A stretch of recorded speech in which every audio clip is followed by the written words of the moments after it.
Chapter 6. Flickers of the past. The forest ahead shimmered, not with light, with memory.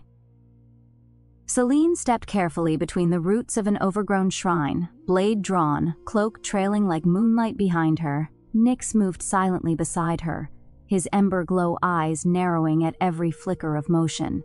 They had followed the rumors, a rift echo pulsing in the drowned ruins of a sunken village, once called Miralyn Hollow, a place Lyra had last been seen, months ago. The path twisted where it shouldn't. Trees leaned in directions that defied the wind. Leaves rustled with whispers in languages no one had taught. Rhys stopped beside Selene and narrowed his eyes. "We're not alone." Nyx growled low in his throat, his shadow form slipping closer to the edges of trees. "She's close." "Who?" Rhys asked. Selene didn't answer. She stepped forward, and the forest blinked.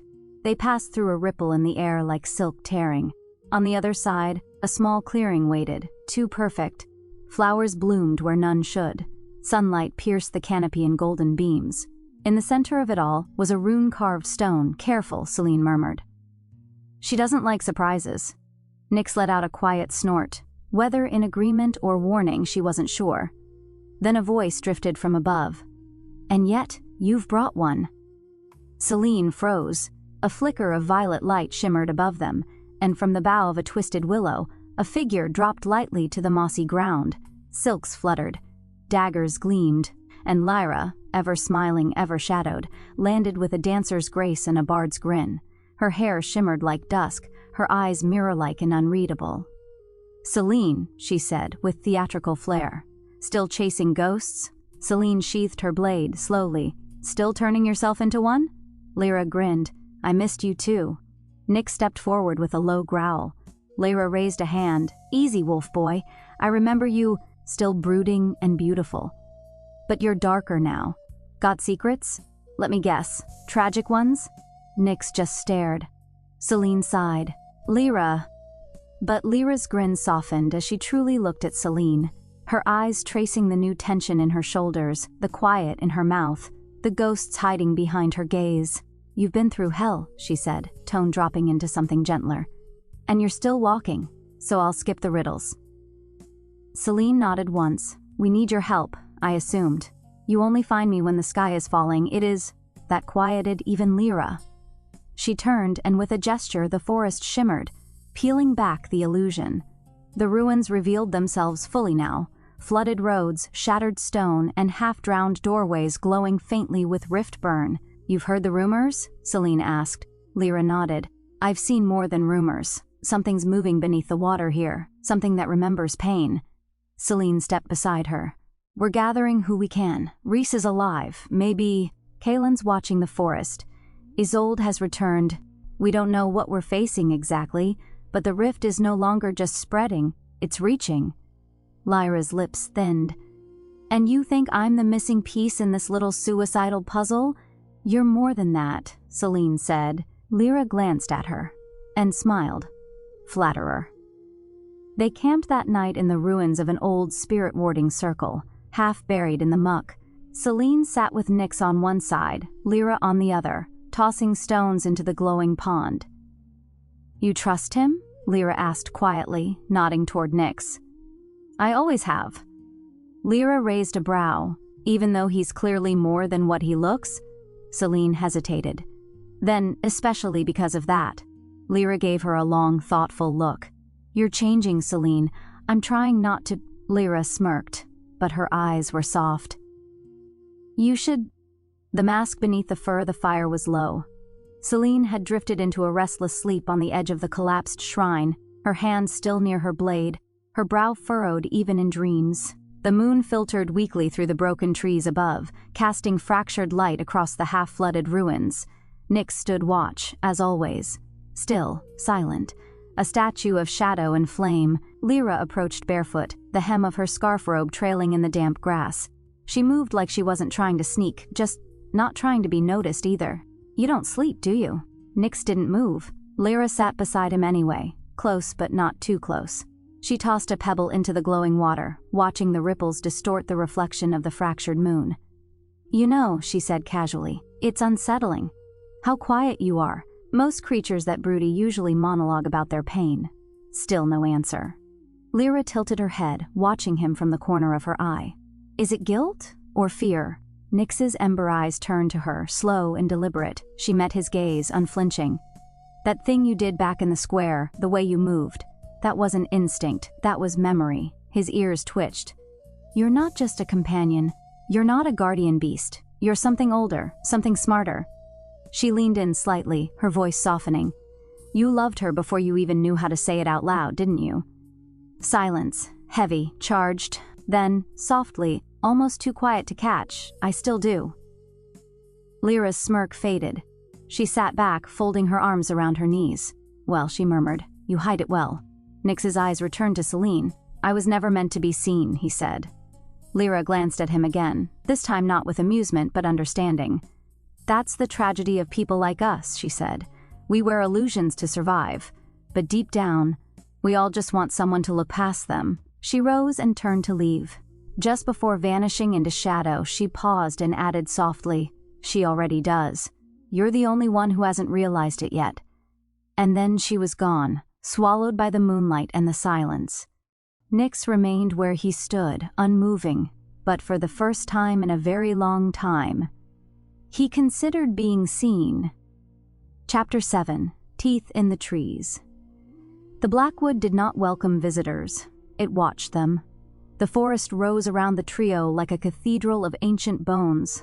Trunks twisted with lichen and rot stretched toward a sky choked with mist. Vines swayed where there was no wind. Fungi pulsed softly in the gloom, like breathing wounds. The path beneath Selene's boots crunched.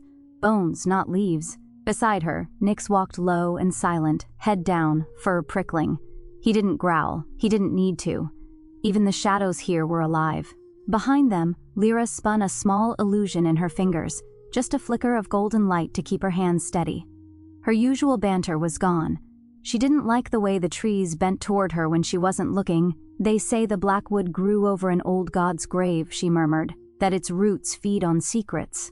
Selene didn't respond. She could feel the forest pressing against her thoughts. The deeper they walked, the quieter everything became. Even their footsteps stopped echoing. Even thoughts began to feel unwelcome. Then the wind changed. It didn't carry scent or sound, but presence. Selene froze. He's here. From the roots ahead, something stirred. At first, it looked like a tree moving. Then bark peeled away from bark, and a figure stepped forward, tall, cloaked in moss and bark skin, antlers twisting from his crown like thorned branches. Kaelen. His eyes were storm gray, calm, ageless, and utterly unreadable. You were not summoned, he said. Selene stepped forward. We didn't come for permission, we came for help. Kaelen regarded her in silence. His skin cracked slightly as he moved, glowing runes pulsing along his forearms. You carry rift taint, he said. Even your wolf, Nyx growled, low and warning. Kaelen didn't flinch. Lyra took a step back. Wow, you really don't do small talk, do you? Kaelen ignored her. He stepped closer to Selene. The forest remembers you. You walked these roots as a girl. You brought the beast to life. Selene's hand fell to her blade. He was dying. He was meant to. She stepped forward, anger flashing. He saved me. Kaelen leaned in. So he is your weapon now? No, Selene said. He's my choice. Silence. Then Kaelen turned away. You'll find no allies here. The forest is sick. It doesn't care who walks its bones. Selene followed him. That's why we need you. The rift is spreading again. The entity is waking, and the balance you once guarded is dying. Kaelen stopped. His hand touched a withered tree. It screamed, a sound no mouth could make, as it rotted in seconds and fell apart. Balance, he said softly. You think I still believe in balance? He turned, and for a moment Selene saw grief in his eyes. I once taught a girl how to listen to water and stone. Her name was Isolde. Selene flinched. Kaelen's voice hardened. She left the forest, took the sight and walked into the rift. Now the trees speak only of death. Selene's voice was quiet. She's with us now. Kaelen closed his eyes. Then, finally, he stepped aside. The grove will test you, he said. If you survive, I will listen. Selene nodded once. Nyx stepped protectively beside her, and as they passed deeper into the heart of the blackwood, the trees behind them whispered in an ancient tongue. Death walks with them. But so does something older. She carries the end, and he carries the choice. Moss and moonlight, the grove was quiet, not in the way forests usually were, but the kind of quiet that wrapped around bone, thick with memory, thick with warning. Selene stood alone near the edge, watching the faint shimmer of the ritual pond in the hollow beneath twisted roots. Her reflection flickered on the surface, not whole, just fragments, a ripple of silver, a pair of ice-blue eyes. She didn't move. Behind her, Kaelen approached soundlessly, the way all old things do when the forest forgets they're moving. He stopped a short distance away, but didn't speak. "I remember this place," Selene said at last. "You brought me here once, after my first trial." Kaelen's voice was low, steady. "You bled from the palms. You refused to cry. I waited until you left," she murmured. He was quiet for a while. "Then you were stubborn. I thought it made you strong." "It did," she said, "but it also made me hide." Selene turned toward him. "You told me the forest doesn't lie, that it only reflects what we carry." Kaelen met her gaze. "And what does it show you now?" She paused. Then a woman pretending not to break. Kaelen's expression shifted slightly, not sympathy, not pity, just understanding, the kind only someone who had broken quietly could offer. "You still walk with the shadow," he said. "The wolf. Yes, he is more than what he appears. I know, you love him." Selene didn't look away. "I think I always have," she said, "even before I knew what he was. Before I knew what I was." Kaelen stepped beside her, folding his arms behind his back. His bark-textured skin shimmered faintly in the moonlight. "I once loved a girl," he said. "She listened to bones and fire. She looked at the world like it was about to fall, and tried to catch it with her hands." "Isolde," Selene whispered.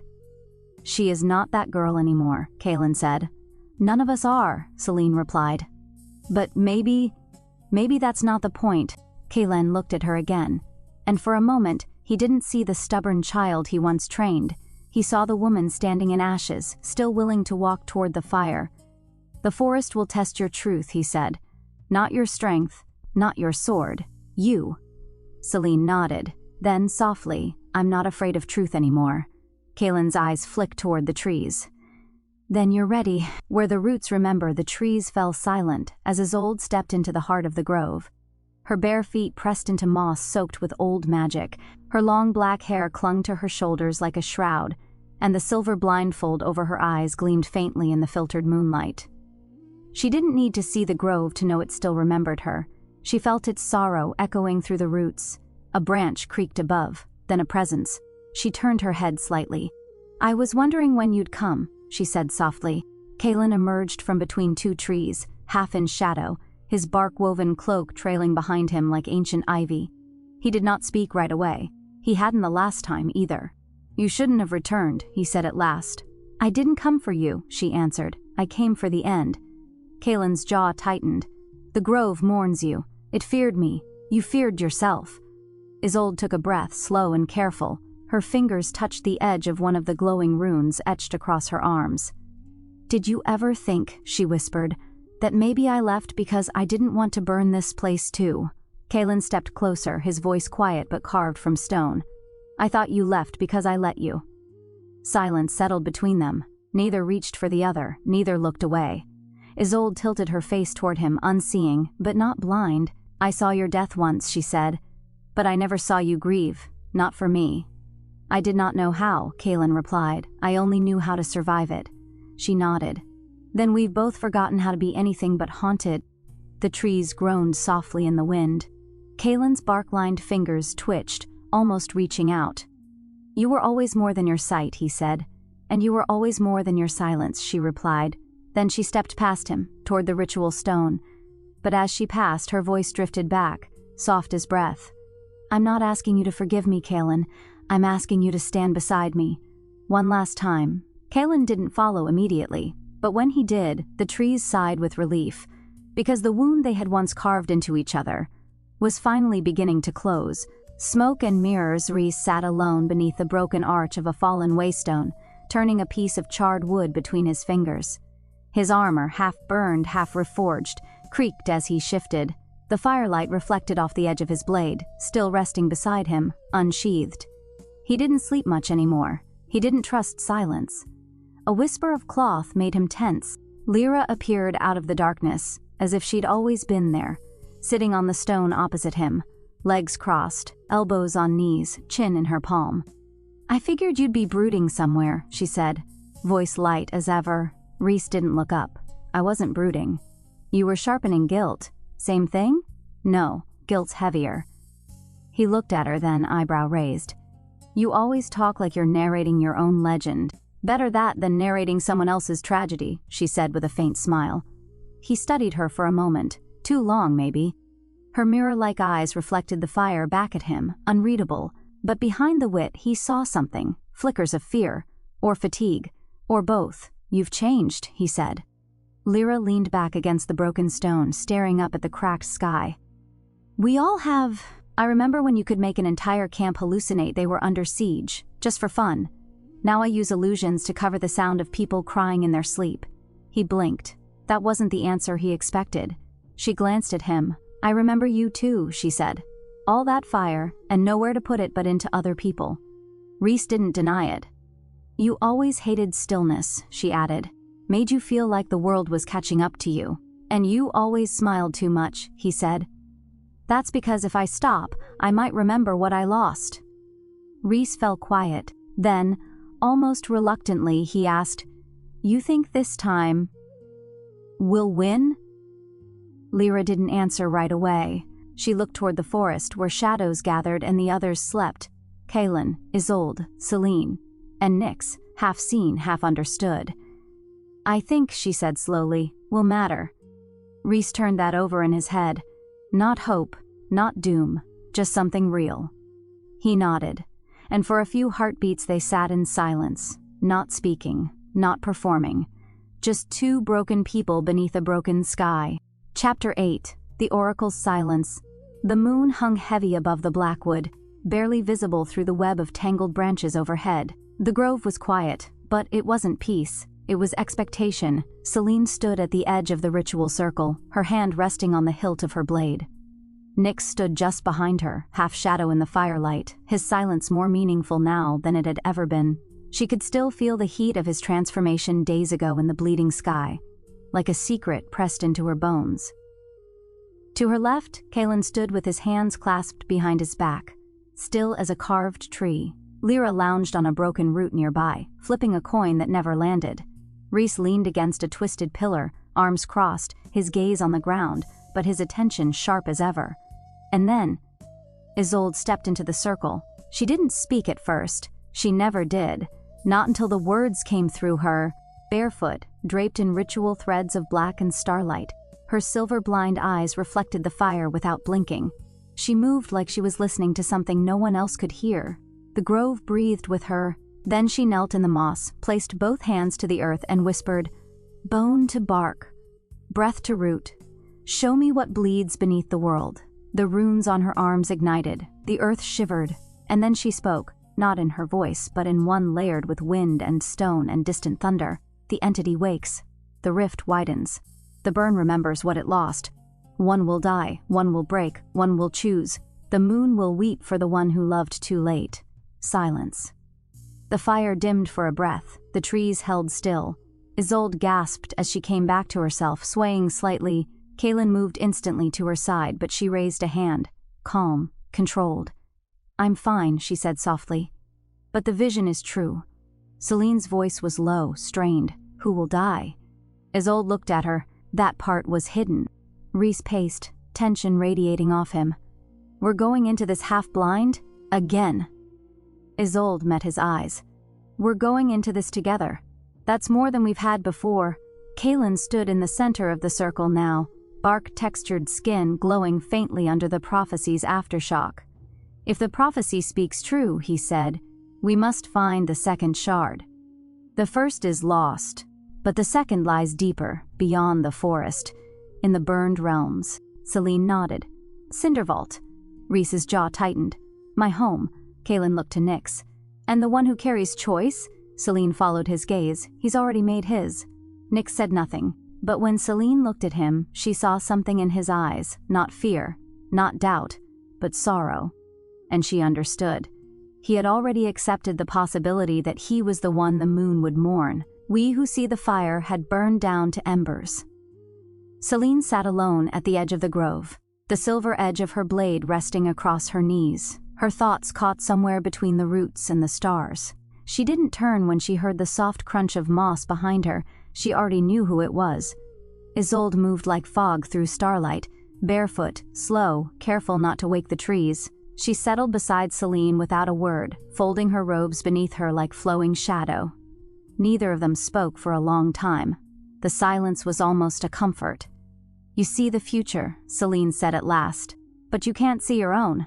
Isolde tilted her head. "No, that's the price. Sight for others, blindness for myself." Selene nodded slowly.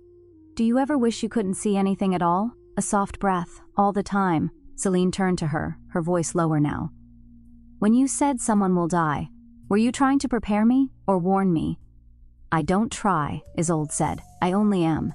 The visions come as they will." Selene's hands tightened on her sword. "I've already lost too much." "I know," Isolde said. "I felt it in the roots. They carry your grief like water." Selene looked down. She hated how easily the tears came now, how much closer they always were since Nyx spoke her name in his real voice. Isolde turned toward her slightly. "You carry your pain in silence, Selene, as if silence makes it noble, as if silence makes it small." Selene didn't answer. "Don't forget," Isolde added softly, "the last time you were silent. You left Rhys behind." That landed like a stone in Selene's chest. "I made the wrong choice," she whispered. "No," Isolde said. "You made the only one you knew how to survive." Selene looked at her. "Do you ever regret walking into the rift?" Isolde smiled faintly. "Not with happiness, with memory, no. But I regret walking out of it alone." Selene reached over and gently placed her hand over Isolde's. "We're not alone anymore." For the first time, Isolde's breath caught. Her blind eyes shimmered in the firelight, and her fingers curled around Selene's palm. "No," she said. "We aren't." Ash and root dawn came slow in the blackwood. The sun never rose cleanly here. It filtered through a choking veil of twisted limbs and ancient moss, turning gold into green, warmth into haze. The trees muttered in their sleep. Rhys stood alone at the edge of the glade, his blade half drawn, hands tight on the hilt. He hadn't slept. The dreams always came in fire now. Fire and screams. Behind him, footsteps approached, quiet, deliberate. "Kaelen."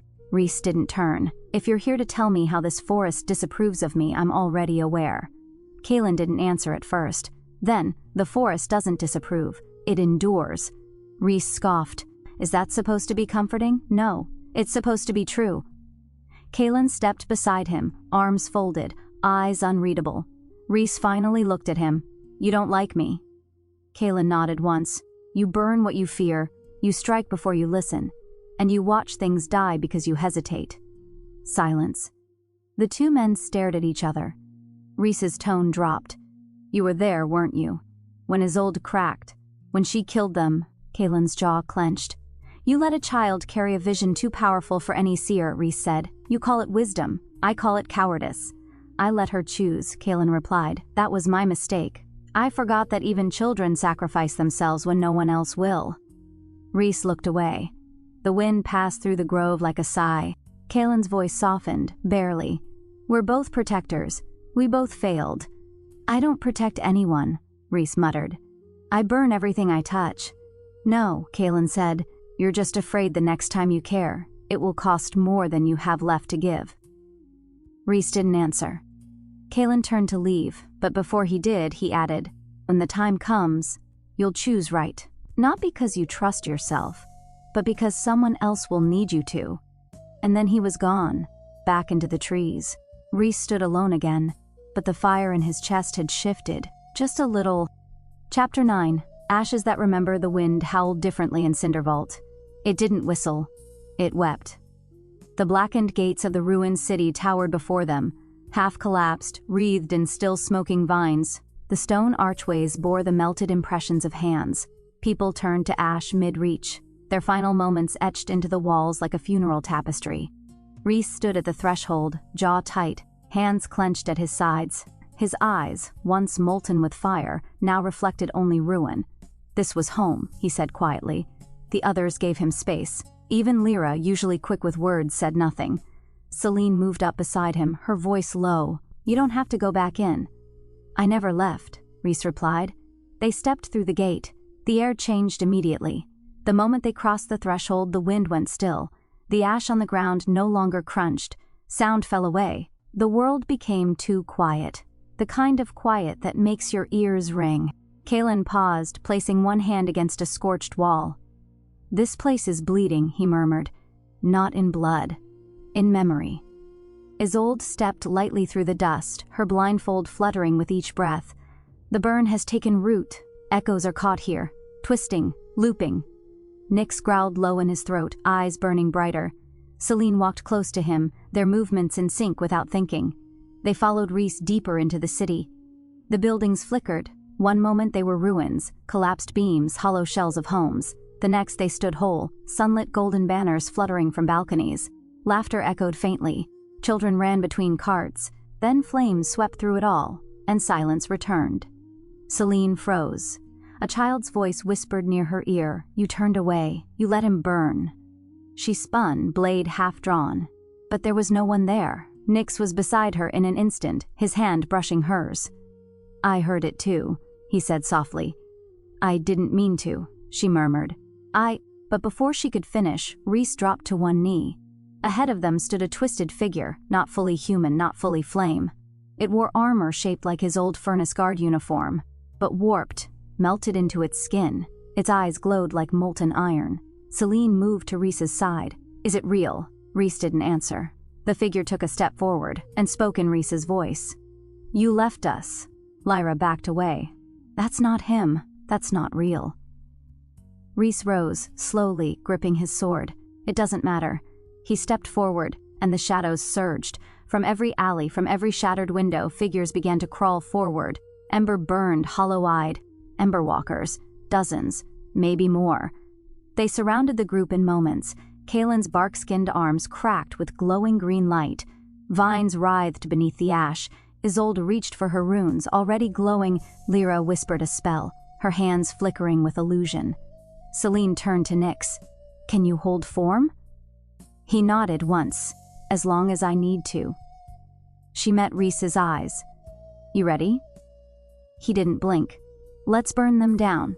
Blade and shadow, the Emberwalkers surged like a wave of fire and memory, writhing, burning, whispering lies through ash-choked throats. Some cried with children's voices, others screamed Selene's name. She didn't flinch. She moved. Her blade danced through flame and smoke, slicing through figures that flickered between the dead and the imagined. Ash clung to her skin like guilt. Each step forward was harder than the last. But Nyx was always beside her. He moved as shadow does, not after but with. When a flame walker lunged from her blind side, his claws met its throat first, severing the scream before it came. When her foot slipped on scorched stone, his arm, human now, caught her waist and pulled her upright before she could fall. They didn't speak. They didn't need to. A circle of ash cleared around them as they fought. Selene's crescent blade a cold arc of silver light, Nyx's strikes like living dusk, wreathed in tendrils of smoke.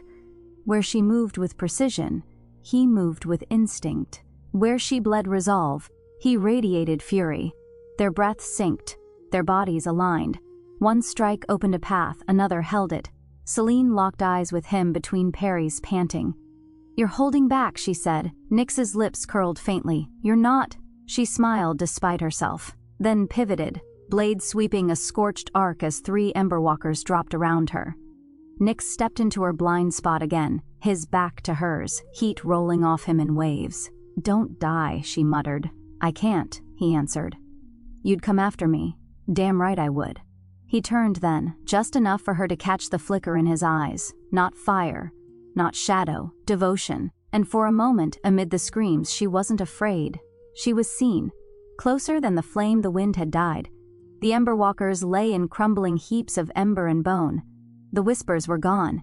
Even the ash had stopped moving. Cindervault had gone quiet again. but Selene's heart still beat like a war drum inside her chest. She stood at the edge of a ruined fountain, her sword buried in scorched stone beside her. Her breath fogged in the thick air. Her hands were shaking, not from fear, not from exhaustion, from something far more dangerous. Nyx stood nearby, his true form visible in full shadowlight, tall, quiet, streaked in sweat and ash. His ember-threaded skin still pulsed from battle, his voice silent, his expression unreadable. But Selene couldn't stop watching him, how he'd caught her, how he'd moved with her, how he'd fought like someone who knew her rhythm better than she did. "You didn't hesitate," she said softly. Nyx looked up.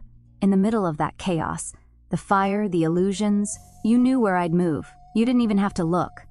Nyx nodded once. "I've been fighting beside you since you were a child. That's not what I mean." He was quiet. Selene stepped closer. Her voice was low, barely breath. "You weren't just protecting me." Nyx tensed. "You fought like you'd die if I did." Silence stretched between them. "Then, quietly, I would." Selene's breath caught. The words were simple, honest, and terrifying. Not because she didn't want to hear them, but because she did. Because deep inside her, something had always known, and now that truth was out, pulsing between them like a second heartbeat. She turned away, suddenly overwhelmed. "I'm not ready for this," she whispered. "I know," Nyx said. "Neither am I. But you said it anyway. I couldn't lie. Not anymore." A pause. "Then, you don't have to love me yet, Selene, but let me stay close enough to hope." She closed her eyes, and for the first time she didn't ask him to move away. Chapter 10. A guardian's gilt cinder vault smelled like burnt iron and memory. The smoke had faded, the screams had long since quieted, but Rhys still heard them, faint and relentless, echoing through the twisted alleys and scorched archways of the city he once swore to protect.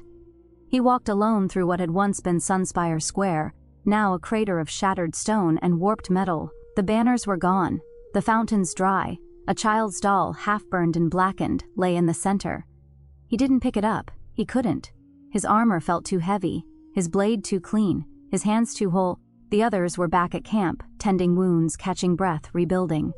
Selene had offered a quiet look before letting him go off alone, no questions, no judgment. That's why it hurt more. She hadn't asked what he was feeling, she already knew. Rhys stopped in front of the ruins of a building he barely recognized, until he saw the scorched insignia carved above the doorway. A sun crossed by a crescent flame, the furnace guard's hall, his home. He stepped inside. The ceiling was gone. So was the floor in parts. A spiral staircase crumbled halfway up into a jagged void. Everything else was fire-touched, brittle, cracked. Rhys dropped to one knee near what used to be the armory. He ran a hand over the soot-caked floor, brushing away decades of ash, until his fingers hit metal, a sigil clasp once worn on his captain's cloak. He stared at it for a long time. "You left us," a voice whispered. He didn't flinch. "I stayed," he said aloud. "I stayed until the fire took everyone." The burn didn't reply, not with words, but with feeling. The walls pulsed faintly, grief made into echo, the kind that gnawed at bone, the kind that told you, over and over, that if you had only moved faster, shouted louder, broken rules just once, you could have saved them. Rhys bowed his head. "I was supposed to die with them." But he hadn't. He had survived, dragged himself out of the fire with one broken arm and a blade half melted, not because he was strong, not because he was clever, because someone else had pulled him out, because Selene had disobeyed a direct order and returned for him. He hadn't spoken of it since, hadn't known how to. He stood slowly, holding the sigil clasp in his fist. No more running from ghosts, no more blaming the burn for what he hadn't dared face. He turned back toward the light beyond the broken doorframe, toward Selene, toward the others, toward whatever still waited in the burn. What was left behind Selene sat near the edge of the ruined city wall, where the wind moved slower, carrying only the soft hiss of ash shifting against stone. The firelight from the camp barely reached this far. She didn't mind the dark, she wore it like armor. Rhys found her there. He didn't speak right away, just stood for a moment, looking out over the husk of what used to be his world. Then he sank to sit beside her with a soft grunt, tossing a charred metal sigil into the dust between them. Selene glanced at it, recognized it. "You found it," she said. "I don't know why I took it." His voice was low. It doesn't mean anything anymore. It meant something once. Rhys gave a bitter half-laugh. Yeah, it meant I was a guardian who couldn't guard anything. Selene didn't reply. The silence stretched. You saved me, he said, finally. She looked over at him. That day, he continued, the fire, the collapse, I would have died if you hadn't disobeyed orders. She nodded once. I know, I never thanked you. I didn't want thanks, Selene said. I wanted you to stop looking at me like I was a reminder of it. Rhys flinched. That's fair. I don't blame you, she added softly. Not for surviving, not for being angry. He looked at her. What do you blame me for? Selene's eyes met his, clear and cold as ice. For never asking me if I survived too. Rhys looked down. The ash shifted between them. When he spoke again, his voice was rougher. I didn't know how. I know, she said. But it still hurt. They sat in silence again. Then, tentatively, Rhys held out the sigil clasped toward her. You keep it, he said. You were more of a guardian than I ever was. Selene took it slowly, curling her fingers around the metal. It was cold. But it didn't feel like a burden. Not anymore. I never stopped trusting you, Rhys, she said. Even when I was a mess. Especially then. He smiled faintly. You've changed, he said. So have you. He stood, offering her a hand. She took it. Together they walked back toward the others. And though the past still burned behind them, they carried it a little lighter. Together.